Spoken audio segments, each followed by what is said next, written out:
Okay.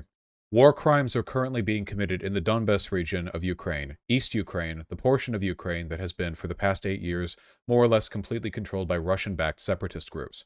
The separatist groups in East Ukraine claimed that they were going to evacuate civilians to Russia. People are being moved out to Russia. However, not all of them are, because service-age men are being forbidden from leaving the region. The decree on the general mobilization states men 18 to 55 are not allowed to leave the district's territory. You understand? The elderly, children, and women are being allowed to leave, not service-age men.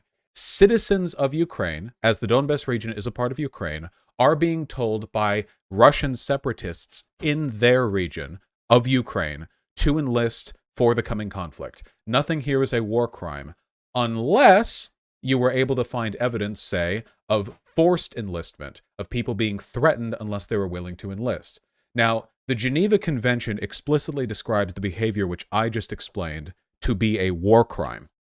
Right here in the grave breaches section of the Geneva Convention Wikipedia page, you can see right here, compelling a protected person, which a civilian is, to serve in the armed forces of a hostile power.